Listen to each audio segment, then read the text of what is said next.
All right, today we're going to talk about two things that you need to change if you want to build better health habits and behaviors into your life. And actually, if you want to make any type of transformative change in your life. And those two things that you need to think about and change are one, people, and two, environment. So let's unpack that a little bit. I challenge you to think about a positive change, a new habit, a new behavior that you've been successful in making in your life. And these things usually happen over a period of time, right? So if you go back and look at that journey, I think what you will notice is that the people in your life and the people that you're surrounding yourself with, as well as your environment, had to change over the course of that change.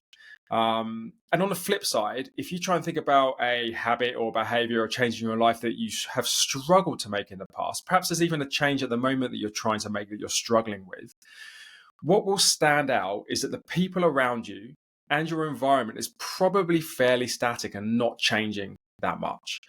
So you really need to think about these two things if you want to bring new habits and new behaviors or any type of change into your life. They are super critical for you being able to make a change in your life.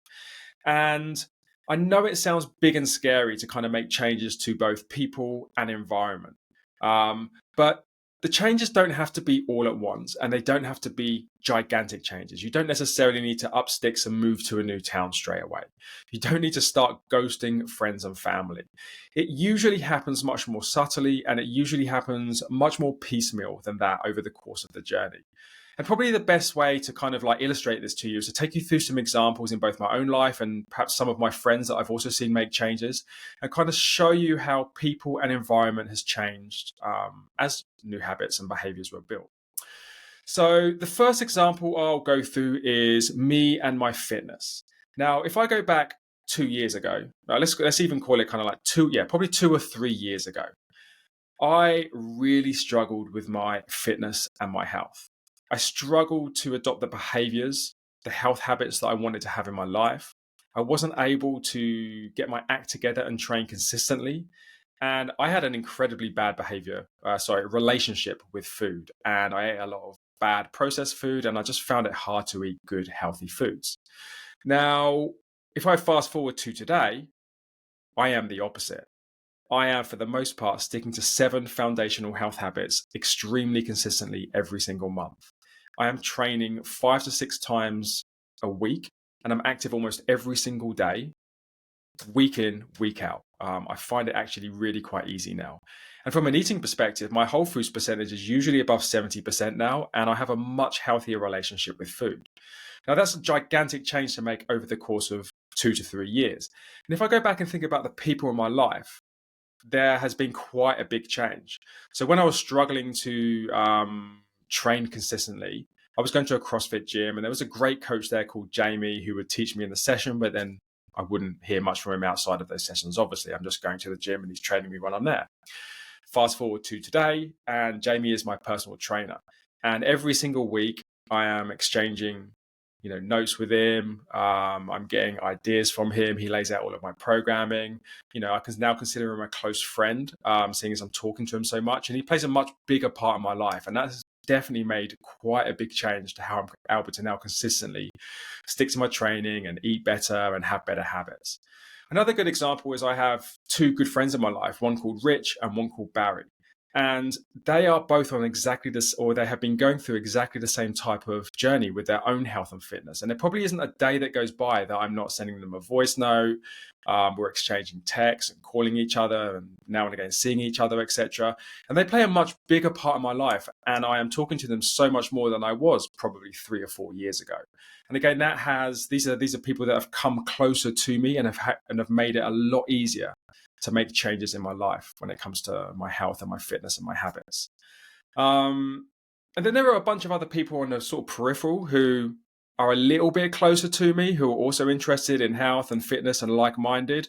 They're not at the level of closeness as like Rich and Barry and Jamie, but I think even subconsciously they have sort of become a little closer to me because I know that we're like-minded and we share the same goals and we're going through the same journey. So again, Jamie being in my life, Rich, Barry, my other friends, you can see that the people around me has actually changed fairly significantly over the last 2 or 3 years. And what that means is that you have people around you who you're able to share ideas with, be inspired by. They help hold you accountable, and hopefully I do the same for them as well. So that's just a good example of how the people in my life have changed fairly significantly, that has helped me make big changes to my health, my fitness, my habits and behaviors, etc. The other example I'll give is actually with my friend Barry. Like me, he struggled with his relationship with alcohol for quite a long time. And like me, he also managed to give up after trying to give up for probably many years. I think like alcohol was a problem in his life for a long time. And I know that he went through a journey of probably 1 or 2 years of trying to get it out of his life and trying to give up and trying to moderate it. And it just wasn't working. He kept just really struggling to make that change. And it's interesting to note that people in his life now that he's a year and a half sober, um, have actually changed fairly significantly. So one of those is me. Again, I went through the same journey. I gave up about a year and a half before him, and I think I was pulled closer into his life, particularly around the alcohol topic, which helped him make some of that change. I'm sure he would say that if asked. Another good example is that he built a relationship once he was sort of half on his journey, or maybe even like a quarter into his journey. He built a relationship with a good friend that he met at a boxing club called Manny, who actually ended up living with him for the best part of a year in his loft. Sounds strange, but that happened. And again, Manny was really into being active, boxer. He lives good habits. He didn't. I don't think he drank at all, but if anything, he hardly ever drank. But I'm pretty sure he was also sober. So this was an incredibly good influence on Barry, and somebody that Barry literally brought into his home to live with him, which I don't think he probably actually even realized that subconsciously that may have been him pulling somebody in that he knew would be good for his life. Even though I think he did it initially because he wanted to help him in other areas, but actually, Manny was able to give him a lot of value on his journey of giving up alcohol, I suspect. And then the other thing is that in the last year or so, he's invested in a retreat type place and built a relationship with the person who runs that retreat. And actually now has built a whole new community around him of people that like to do cold swims and yoga and martial arts and all of these types of things. And wouldn't you know it, the people that are in that type of group either tend to not drink, or they're certainly not drinking when they're doing those types of things, right? So look at the people in Barry's life. Like when he was struggling to give up alcohol, the people that he would hang around with were people that would like to drink, people that were in the pub.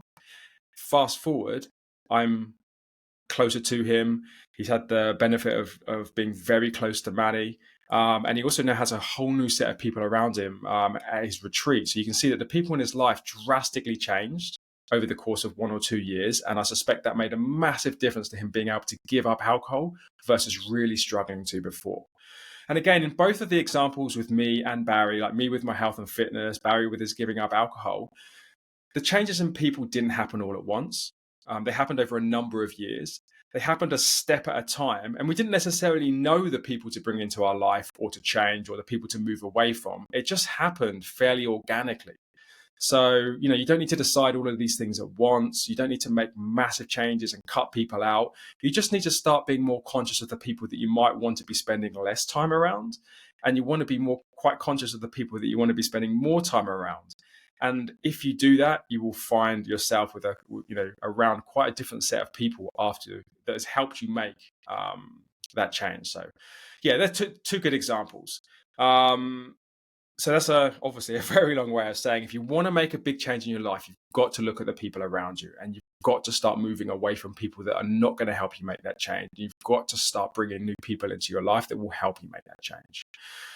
Now, let's move away from people and get onto the second factor, which is environment. And these are smaller examples and they're all related to me, but I think they help illustrate how a change in environment can help you build a new habit or behavior or actually make quite a transformative change in your life a lot easier. So the first one is with me and my relationship with food. I have always struggled with my relationship with food. I am prone to binge eating. I have an incredibly sweet tooth. And what this basically means is that I have always struggled with eating lots of chocolate, lots of bad food, and just generally overindulging in food that's not great for me in general. And definitely also this happened a lot in the house, which is where I spend most of my time. So one of the changes I made to my environment is I took every type of bad food that I was tempted by, chocolate, sweets, biscuits, those types of things. And I put them in a big black box that has two padlocks on it. And the padlocks have a combination on them. And the only people that know the combination is my wife and my daughter. And what this means is that these things are just not around me. When I open my cupboard, what I see is either things that don't tempt me, that probably are fairly bad foods as well. So things like crisps and little, bars and cereals. I'm not tempted by those things. It's more of a sweet tooth that I suffer from. Um, or I just see healthy foods that I like. And I literally don't have access to the bad foods that are easy to pick on and graze on when you're at home. And this made a gigantic difference to how much I was binging and eating those foods on a day-to-day basis. It really was night and day from bringing that black box in. And then actually more recently, I've realized that the locks actually don't properly secure the black box because you can still lift up the side of it. Don't ask how I know that. But no. So I think I was getting something out, and I didn't know the combination for my daughter, and I thought it might be open, but it wasn't. But I kind of realized you could lift the box up, but still, I don't find myself hardly ever tempted to go into that box, because even the changing environment and then being in a box it's a much bigger leap to start trying to open a locked box to get bad foods than it is them just being around you, right? So that was one change I made to my environment that actually really quite drastically changed my relationship with food and has helped me eat a much higher percentage of whole foods. It's a lot easier nowadays.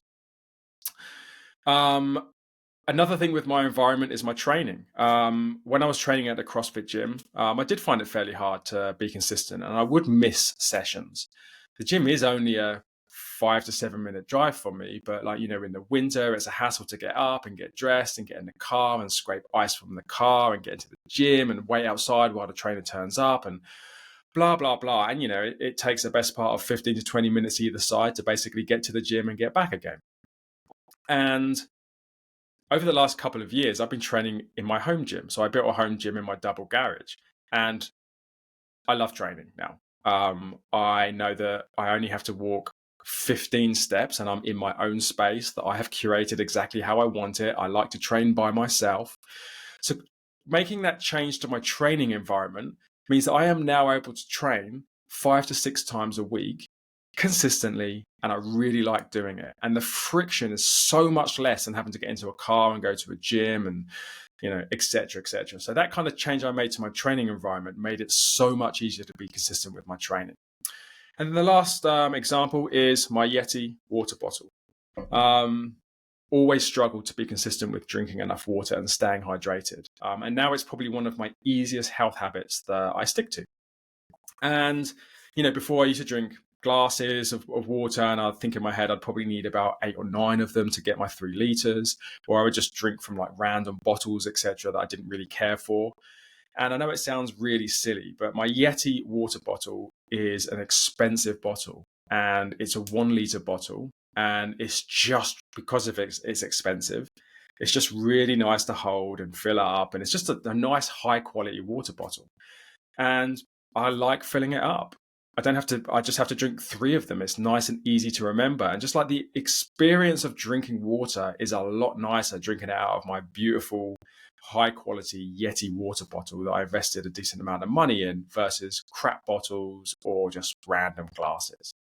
So making that change has just made it easier and nicer to drink more water. And as a result, struggling, like 1 or 2 years ago, I used to struggle to drink enough water, often only drinking 1 liter at best.